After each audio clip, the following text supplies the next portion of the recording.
Eliza dan Kelvin kembali ke rumah dengan tas berisi mainan dan bahkan kue kesukaan Efrain di tangan mereka pada sore hari. Pasangan itu tahu bahwa Efrain pasti akan membuat ulah, jadi mereka sengaja menyuap bocah ini. Namun, begitu masuk, ruangan menjadi sunyi seolah tak berpenghuni. Ini mencurigakan, gumam Kelvin. Eliza menatap suaminya dengan alis menyatu. Kenapa? Dalam film-film, ini adalah pertanda musuh akan menyerang, jawab Kelvin sambil menyeringai. Beberapa saat kemudian, ia mendengar suara lirih yang muncul dari arah samping. Ia dengan sigap mengeluarkan pistol mainan di tasnya dan membidik ke arah sumber suara. Namun, saat sinar laser mengenai objek itu, yang ada hanyalah seekor kucing yang melompat ketakutan dan lari. Eliza tertawa terbahak-bahak sampai ia memegang perutnya, bahkan ujung matanya sampai menitikkan air mata. Astaga! Aku sangat kagum dengan imajinasimu. Apakah dulu kamu memiliki cita-cita menjadi agen FBI? Kelvin merengut. Saat ini, ia juga melihat ekspresi tercengang dari Lily dan Diana yang berada di lantai atas. Dua wanita tua itu menatapnya dengan jijik. Rasanya Kelvin seperti kehilangan jati dirinya sebagai pria dingin yang mendominasi sejak ia menjadi ayah. Ini baru memiliki seorang anak pria. Bagaimana jika nanti anak perempuanku lahir? Kudengar anak perempuan suka dibujuk dengan boneka atau bermain make up, batin Kelvin. Lily mulai bicara setelah menatap cucunya dengan jijik. Simpan kejenakaanmu. Efrain tidak ada di rumah. Kemana dia, Nek? Tanya Eliza. Dia melakukan kemah musim panas dengan Berta yang diadakan oleh sekolahnya, jawab Lily. Wajah Eliza menjadi sedih. Ia merasa bersalah karena belakangan ini terlalu sibuk sampai mengabaikan anaknya hingga tak mengetahui tentang kemah musim panas ini. Di mana kemah musim panas itu? Aku akan mengunjunginya di akhir pekan nanti dengan Eliza, kata Kelvin. Itu agak jauh. Kakekmu mengatakan agar Efrain tidak perlu dijenguk dan membiarkannya memiliki hubungan sosial yang baik dengan teman-temannya. Lagi pula, ada Berta yang ikut dengannya, jadi kalian tidak perlu khawatir, jelas Lily. Kelvin diam-diam merasa lega. Kalau begitu, akhir pekan nanti aku akan melakukan liburan sendiri dengan Eliza, pikirnya. Laura sedang menunggu seseorang di ruang pribadi sebuah restoran. Ia sudah lama menantikan hasil kerja pria ini dan akhirnya mendapatkan panggilan telepon tentang kemajuan dari tugas pria ini.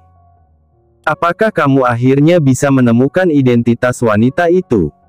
Tanya Laura begitu melihat detektif swasta yang ia sewa datang. Pria itu mengeluarkan amplop coklat dan menyodorkannya pada Laura. Wanita itu membukanya dan membacanya dengan hati-hati. Ia juga menemukan foto dari seorang yang tampak familiar. Ia terlihat seperti Berta saat muda, tapi tidak mungkin ada kebetulan seperti ini, bukan? Batin Laura menolak untuk percaya. Ia membaca sekali lagi informasi di tangannya. Jadi, wanita itu pergi ke luar negeri setelah melahirkan. Lalu, apakah dia sekarang masih hidup? Tanya Laura. Dia mengubah namanya di luar negeri. Selama puluhan tahun, ia telah bekerja sebagai perawat di rumah sakit, namun ia kemudian berhenti setelah memutuskan untuk menjadi pengasuh. Namanya Berta, dan ini adalah fotonya sekarang, jawab detektif itu sambil memberikan foto Berta saat ini. Laura menatap foto wajah yang sangat ia kenali itu dengan mata terbelalak, bahkan tangannya juga gemetar. Ini tidak mungkin. Kenapa bisa dia yang menjadi ibu Kelvin? Lalu, apakah wanita jalang itu tahu bahwa Kelvin adalah putranya? Aku kurang tahu pasti, tapi yang aku tahu, beberapa waktu lalu ia juga menyewa detektif swasta lain untuk menyelidiki tentang kejadian tahun itu. Aku rasa ia pasti telah mendapatkan kebenarannya karena sekarang ia tak lagi mencari tahu, jelas detektif itu. Laura tertawa dengan getir. Hahaha, menarik sekali, katanya sambil memukul meja. Matanya merah, dan tangan yang mengepal di atas meja itu gemetar. Tiba-tiba, ia mulai menyadari bahwa keengganan pria tua itu untuk mengusir Berta pasti berkaitan dengan ini. Laura cukup tahu bahwa ayah mertuanya adalah pria yang pintar dan licik. "Kamu boleh pergi," perintah Laura. Detektif itu mengangguk. Setelah melihat pria itu keluar dari ruangan, Laura menelepon Zachary. Pria itu datang 20 menit kemudian. Saat masuk, Zachary sangat tenang, tapi di saat yang sama juga memancarkan aura yang menakutkan. "Aku pikir kamu tak akan memanggilku lagi dan memilih untuk menjadi ibu palsu yang baik," kata Zachary. Laura tahu itu adalah kalimat ejekan yang dilontarkan oleh Zachary.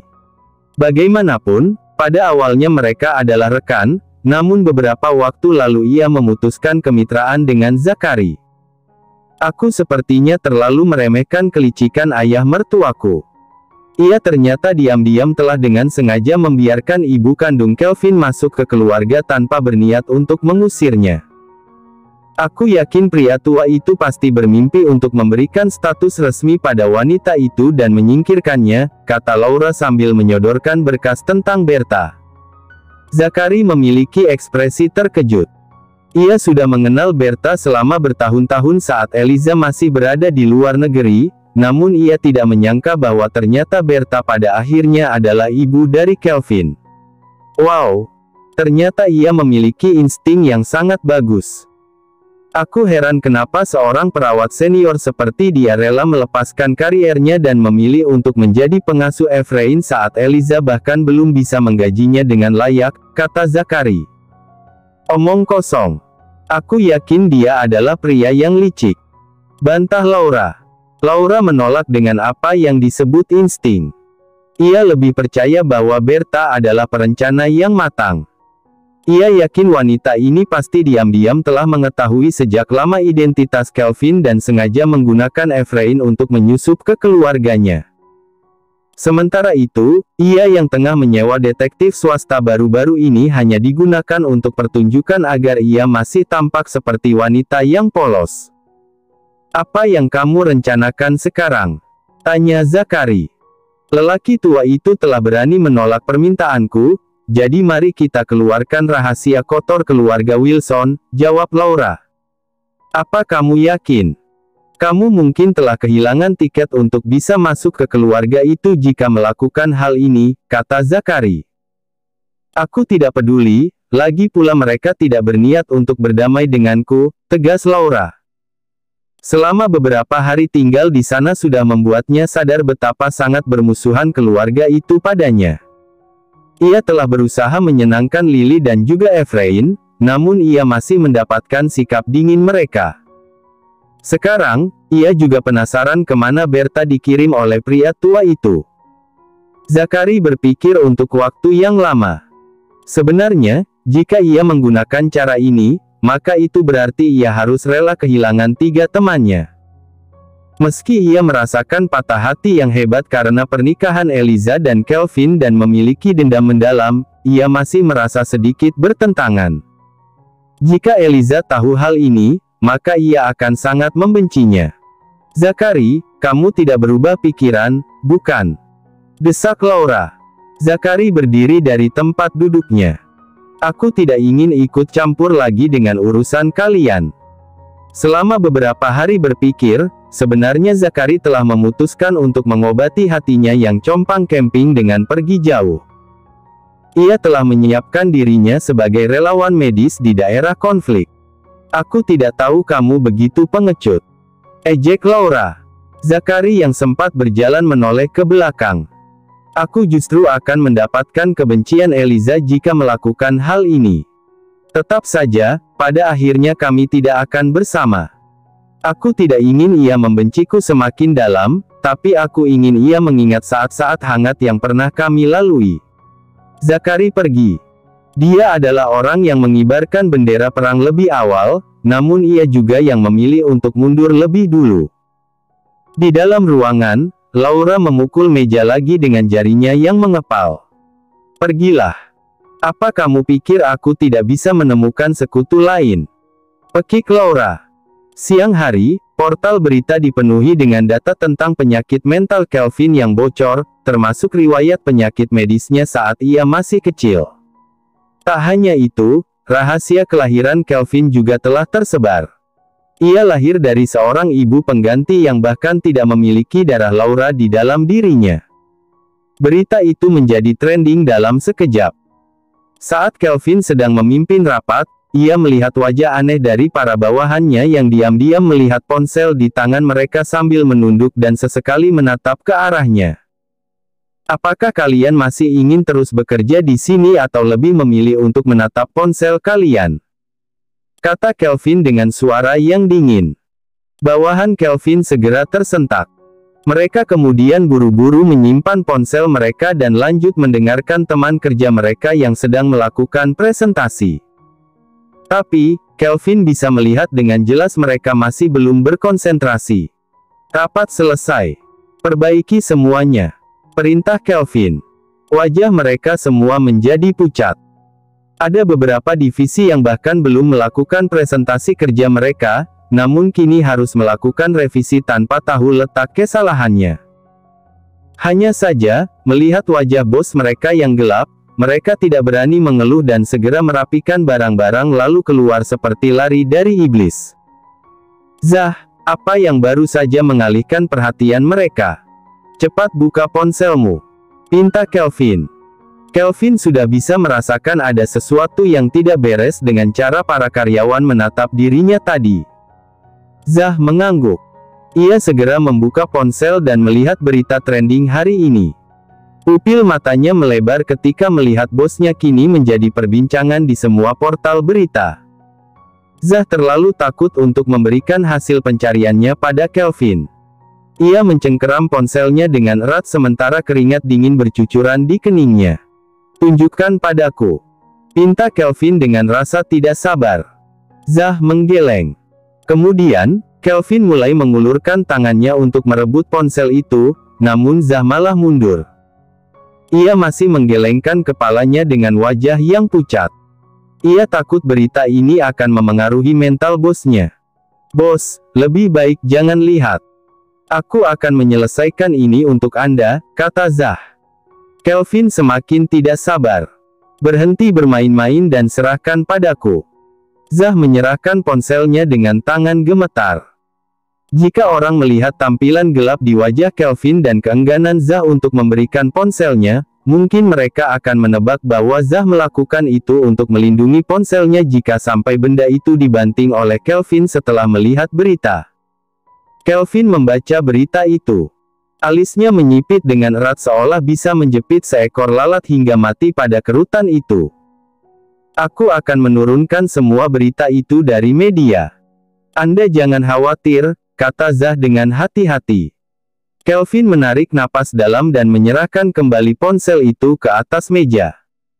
Kamu tidak akan bisa menurunkan berita ini. Media jelas memiliki orang yang kuat di belakangnya hingga berani memposting berita ini tanpa takut menyinggungku. Siapa menurut Anda? Tanya Zah. Seseorang yang tentu saja akan diuntungkan jika berita ini sampai keluar, jawab Kelvin. Zah meremas pikirannya dengan keras. Ada terlalu banyak tersangka yang ia curigai. Lagi pula, bosnya untuk sampai di posisi ini tentu saja telah menyinggung banyak orang. Tak hanya itu, posisinya ini juga diidamkan oleh banyak orang. Bos, aku akan mencari tahu, kata Zah. Kelvin menggeleng. Tidak perlu. Nanti juga orang seperti ini akan muncul dengan sendirinya. Suasana ruangan rapat yang luas itu menjadi sunyi. Hanya ada Kelvin dan Zah di ruangan itu. Setelah duduk diam selama 20 menit, Kelvin keluar dari sana. Ia melihat banyak karyawan menatap dirinya dengan aneh ketika ia lewat. Beruntung, itu hanya sesaat karena Kelvin memiliki lift pribadi. Sesampainya di kantor Kelvin, Zah kemudian mengeluarkan obat dari sakunya dan mengulurkannya pada Kelvin. Bos, Anda harus menenangkan diri. Kelvin menggeleng. Dia menatap bawahan setianya itu dengan mata merah. Zah, apakah kamu takut aku akan kehilangan kendali dan mempermalukan diri sendiri? Zah tersentak. Tolong maafkan kelancanganku, bos, pinta Zah dengan kepala tertunduk. Aku baik-baik saja. Sepertinya aku malah merasa seperti mendapatkan pembebasan, kata Kelvin. Zah menggaruk kepalanya dengan wajah yang bingung. Melihat bosnya yang tenang dan tidak emosional setelah membaca berita tadi, ia justru merasa khawatir. Aku tidak tahu harus sedih atau bahagia melihat bos yang sangat tenang. Namun, bagaimana jika ini justru ketenangan sebelum badai? Pikirnya. Tiba-tiba, senyum tersungging di wajah Kelvin. Saat Zah melihat hal itu, ia hampir jatuh ke lantai karena ketakutan. Tidak, ini tidak baik-baik saja, gumam Zah. Ia lalu menitikkan air mata sementara bosnya mengulas senyum konyol yang tampak seperti orang gila di mata Zah. Bos, marahlah jika ingin marah. Bahkan lebih baik bagiku jika Anda melempari barang-barang dan melampiaskan kekesalanmu. Jangan tertawa seperti itu, aku melihatnya sangat menakutkan, kata Zah. Kelvin menatap Zah dengan wajah kesal. Menakutkan. Apakah aku terlihat seperti orang gila atau joker saat tertawa? Zah masih bercucuran air mata. Dia tidak berani menjawab dan hanya mengatupkan bibirnya rapat-rapat. Zah, jangan khawatir. Aku justru merasa bisa bernapas dengan lega. Aku tidak kecewa dan merasa sakit lagi begitu mengetahui bahwa orang yang selama ini kejam dan memanipulasi mentalku bukan ibu kandungku. Sekarang aku justru merasa, oh, pantas saja ia tidak mencintaiku. Jadi aku tidak perlu lagi merasa sedih dan putus asa karena tidak disayangi oleh ibu sendiri seperti anak-anak lainnya, jelas Kelvin. Setelah mendengarkan penjelasan Kelvin, Zah menarik napas lega tapi masih bercucuran air mata. Benar, Anda tidak harus merasa sedih lagi. Pintu ruang kerja Kelvin didorong terbuka. Eliza tertegun ketika melihat Zah di lantai sambil menangis terseduh-seduh sementara wajah Kelvin tampak sangat bahagia. Ia segera masuk dan mengunci pintu. Perasaan cemas membuncah di hati Eliza. Ia menduga bahwa suaminya pasti mengalami pukulan mental yang parah hingga ia justru tertawa. Mungkinkah itu mekanisme pertahanan diri Kelvin, batin Eliza. Sayang, semua akan baik-baik saja. Jangan khawatir, anak siapapun kamu dan bahkan penyakit apapun yang kamu alami. Aku dan Efrain akan selalu ada untukmu, kata Eliza. Zah dan Kelvin tercengang. Rahang mereka menganga lebar saat melihat Eliza berjalan perlahan ke arah Kelvin dengan hati-hati dan bertindak seolah berusaha menenangkan banteng yang mengamuk. Kelvin juga melihat wajah Eliza yang dipenuhi keringat hingga rambut-rambut halus menempel di keningnya. Pria itu bisa menebak bahwa Eliza pasti berlari dengan kencang untuk menemui dirinya setelah membaca berita. Aku membutuhkan obat penenang, kata Kelvin, ingin menggoda Eliza. Tapi Zah mengatakan bahwa obatnya habis. Zah mengerucutkan bibirnya. Rencana licik apalagi yang dimiliki bos? Sementara masih ada 20 kapsul obat tersisa, batin Zah. Eliza menatap Zah yang berdecak. Apakah obatnya benar-benar habis? Zah mengangguk dengan kaku, sambil menahan lidahnya yang ingin menjelaskan bahwa ia tidak bersalah. Bagaimana caramu bekerja? Kamu seharusnya tahu betapa penting untuk selalu memeriksa ketersediaan obat itu. Maki Eliza. Zah tersentak. Ia tidak pernah melihat bos wanitanya ini marah. Apalagi sekarang ia mendapatkan cacian untuk sesuatu yang tak ia lakukan. Jangan marah Zah, datanglah ke sini dan, sensor, cium aku agar aku bisa tenang, kata Kelvin. Zah hampir muntah darah mendengar bosnya yang tidak tahu malu. Ia bahkan berani mengatakan itu sementara masih ada dirinya di ruangan ini. Aku bukan hanya dimarahi tapi sekarang aku dianggap seperti udara, batin Zah. Eliza sementara itu menatap Kelvin dengan curiga. Jangan melantur. Kelvin pura-pura mencengkeram dadanya. Aduh, hatiku terasa sesak. Rasanya ini sangat menyakitkan. Eliza segera menghampiri Kelvin. Tarik napas dan jangan pikirkan sesuatu yang berlebihan. Semua akan baik-baik saja, kata Eliza sambil menepuk bahu Kelvin. Pria itu tiba-tiba memeluk Eliza dengan erat. Begini terasa jauh lebih baik, gumam Kelvin. Zah yang masih di ruangan itu memiliki keinginan untuk membenturkan kepalanya sendiri pada tampilan kasih sayang bosnya. Bos, saham jatuh ke titik yang paling buruk sepanjang sejarah. Haruskah Anda memamerkan pertunjukan kasih sayang? Tanya Zah. Eliza segera mendorong Kelvin. Ia lalu menatap pria ini dengan curiga. Kamu baik-baik saja, bukan? Kamu sengaja menggodaku. Aku baik-baik saja. Kenapa kamu tidak kembali pulang? Aku akan membereskan masalah yang ada di sini, kata Kelvin. Kelvin tahu bahwa berita tentang dirinya akan menimbulkan krisis di perusahaannya. Selain harga saham yang jatuh, pasti dewan direksi akan berkumpul untuk mencopot posisinya. Tidak apa-apa. Aku akan menemanimu, tegas Eliza. Baiklah, tunggu di ruang istirahat. Aku akan mulai mengatasi semuanya, kata Kelvin. Eliza mengangguk. Meski ia tidak bisa berbuat apa-apa, tapi ia akan tetap berada di sekitar Kelvin untuk menunjukkan dukungannya. Kelvin sibuk sepanjang hari di kantor. Para dewan direksi segera mengadakan rapat mendadak bersama para pemegang saham. Mereka dalam suara bulat untuk melengsarkan posisi Kelvin dari kursi kepemimpinan dan digantikan oleh Tobias, yang adalah keponakan kakeknya yang lahir dari kakak sulungnya. Pria itu sudah lama memiliki impian untuk mendapatkan Vasacorp. Kami, Dewan Direksi, dengan keputusan bulat ingin agar Anda mengundurkan diri dari kursi presidir dan menyerahkannya pada Tobias hari ini juga. Saham semakin turun dan perusahaan akan menderita banyak kerugian, apalagi berita tentang perusahaan ini yang dipimpin oleh orang dengan penyakit mental telah menimbulkan banyak kecemasan dari rekan bisnis, kata juru bicara Dewan Direksi. Kelvin mendengar pria tua yang berlaku sebagai juru bicara sementara sebagian besar anggota lain hanya mengangguk setuju. Saat ini, Kelvin terlihat sangat tenang, namun ketika ia menyapukan pandangan ke arah Tobias, tatapan itu menjadi sangat menakutkan.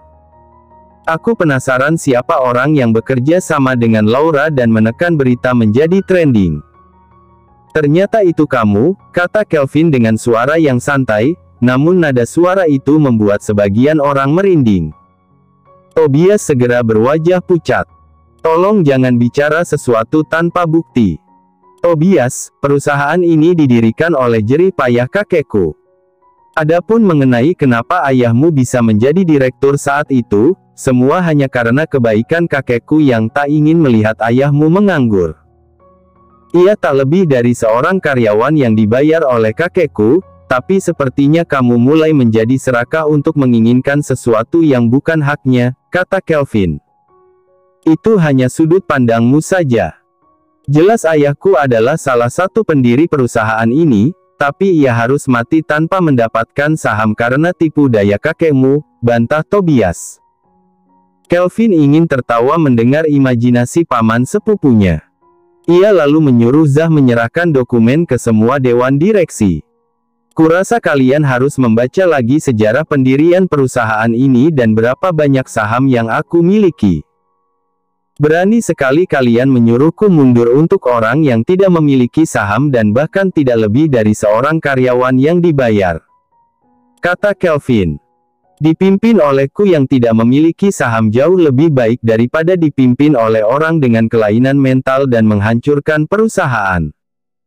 Jawab Tobias, menolak untuk mengalah.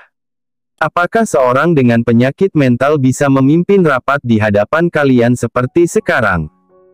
Coba kalian pikir. Apa yang tersebar di luar hanya diagnosis saat aku kecil, tapi beberapa tahun terakhir ini, apakah orang berpenyakit mental yang telah membuat perusahaan berkembang 10 kali lipat lebih baik? Tanya Kelvin. Semua orang terdiam, dan ruangan menjadi sunyi. Mereka kini tidak mampu menjawab dan seolah menjadi bisu. Mereka menyadari telah bertindak impulsif hari ini. Nyatanya, di bawah kepemimpinan Kelvin, perusahaan memang berkembang lebih baik. Lalu, apa yang harus kita lakukan untuk menstabilkan harga saham dan menekan kerugian dengan berita penyakit mental Anda di luar? Tanya seorang anggota dewan. Aku akan mengurusnya. Kurang dari 24 jam, semua akan kembali normal, jawab Kelvin. Dewan direksi menarik napas lega dan tak lagi memiliki keinginan untuk mengganti presidir, tapi Tobias masih belum bisa melepaskan itu. Tapi, bagaimana jika kamu tidak bisa membalikkan keadaan 24 jam kemudian? Apakah kamu bersedia mundur? Tanya Tobias. Kelvin menyeringai. Baik. Tapi jika aku bisa membalikkan keadaan, maka kamu harus menyerahkan pengunduran diri ke mejaku. Aku tidak bisa lagi mempertahankan pekerja yang licik dan serakah. Sepakat kalau begitu, kata Tobias. Tobias sangat yakin bahwa tidak mungkin bagi Kelvin untuk memperbaiki keadaan sementara berita tentang penyakit mentalnya sudah menyebar. Tak hanya itu, ia juga telah membayar berita untuk membuat seolah-olah Kelvin adalah anak haram yang terlahir dari selingkuhan ayahnya dan bukan ibu pengganti. Tobias yakin, akan ada banyak klien besar menarik kerjasama mereka. Reputasi Kelvin telah hancur, dan dia tak akan mudah untuk membersihkan namanya. Kelvin selesai rapat ketika malam hari. Ia sibuk sepanjang hari ini, tapi ketika kembali ke ruang istirahat, dia terkejut melihat Eliza yang seorang penidur masih menunggunya dengan mata yang lebar. Rapat sudah selesai. Bagaimana hasilnya? Tanya Eliza. Mereka memberikan waktu untukku hingga besok untuk membersihkan nama, jawab Kelvin. Hah? Bukankah waktunya terlalu sempit? Tanya Eliza. Kelvin menghela napas dalam. Jika yang terburuk terjadi, aku mungkin akan menjadi pengangguran. Apakah kamu tidak keberatan? Eliza menggeleng. Tidak apa-apa. Aku masih bisa menanggung hidupmu dan Efrain. Aku akan bekerja, dan kamu menjaga anak-anak kita di rumah. Kelvin menahan tawa mendengar itu. Tidak pernah dalam imajinasi terliarnya ia akan mendengar bahwa seorang wanita akan menanggung hidupnya. Tiba-tiba, ia berpikir untuk mengambil istirahat. Haruskah aku memikirkan untuk pensiun dini? Pikirnya. Jangan khawatir, aku akan melayanimu dengan baik, goda Kelvin sambil mencium Eliza. Eliza tertegun. Kenapa rasanya seperti aku seorang sugar mommy yang dirayu oleh bayi gula prianya? Di rumah, kakek Kelvin mendapatkan tatapan tajam dari istrinya. Selama puluhan tahun pernikahan, ia tidak pernah melihat tatapan istrinya yang sangat menakutkan seperti sekarang. Kamu mau kemana? Tetap di rumah dan berikan penjelasan padaku. Titah Lily ketika melihat suaminya bersiap untuk pergi. Bersamaan dengan itu, Kelvin dan Eliza juga baru saja sampai ke rumah. Mereka tidak berniat melerai, tapi juga ingin mendengarkan penjelasan pria tua ini. Aku akan menyelesaikan masalah ini untuk Kelvin, kata kakek. Lily masih memblokir jalan. Jelaskan semuanya sekarang, atau kamu hanya bisa keluar setelah melewati mayatku. Ancam Lily. Ia merasa kesal begitu menyadari bahwa suaminya telah menyimpan terlalu banyak rahasia darinya. Pria tua itu belum menjawab, tapi Lily mulai mencecarnya lagi. Efrain juga mengatakan bahwa ia sekarang sedang menemani kakeknya saat aku melakukan panggilan telepon tadi. Sebenarnya, ada berapa banyak rahasia yang kamu sembunyikan dariku? Pekik Lily.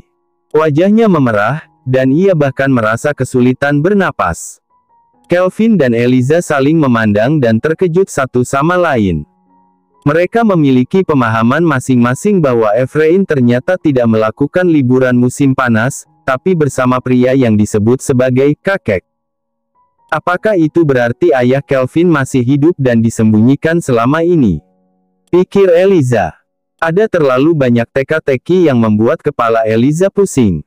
Dia hanya bisa meraih tangan Kelvin untuk menguatkan pria itu. Sayang, tenanglah. Jangan sampai tensi darahmu naik, kata Kelvin. Diam. Jelaskan saja semuanya padaku sebelum aku kehilangan akal. Bentak Lily. Pria tua itu mulai menjelaskan semuanya. Tapi, Pada akhirnya, ia tetap mendapatkan sikap dingin dari istrinya dan juga Kelvin. Apapun alasannya, kamu salah karena menyembunyikan semuanya, termasuk keberadaan ayah Kelvin. Aku merasa sedih untuk putraku yang ternyata selama ini ia masih hidup dan berjuang sendiri. Aku sangat marah padamu kali ini, jadi mari kita bercerai, kata Lily. Pria tua itu tertegun. Wajahnya menjadi pucat dalam sekejap. Berapa usia kita? Kenapa kamu membicarakan perceraian? Lily tetap menangis sambil memukuli dadanya. Aku bisa memaafkanmu tentang kebenaran Kelvin yang harus lahir dari ibu pengganti karena Laura mandul. Tapi, tidak untuk menyembunyikan kehidupan Hayden. Hicks. Sungguh malang, ia harus berjuang sendiri selama ini. Aku terpaksa melakukannya. Hayden koma selama 4 tahun setelah kecelakaan, lalu ia kehilangan ingatan dan butuh waktu lama untuk membuatnya mengingat identitasnya. Tapi, itu pun ia masih merasa bahwa dia berada di tahun ketika Kelvin masih berusia balita. Aku hanya tidak ingin membuatmu sedih. Pada tahun-tahun itu, kehidupan Hayden seolah digantung oleh tali tipis. Aku tidak ingin melihatmu sedih jika sampai ia tidak mampu bertahan sementara ada banyak operasi yang harus ia jalani, jelas pria tua itu. Lily tetap menggeleng. Ya, kamu memang selalu benar. Kamu bisa mengambil semua keputusan sendiri, karena aku hanya seorang istri figuran, jadi mari kita bercerai.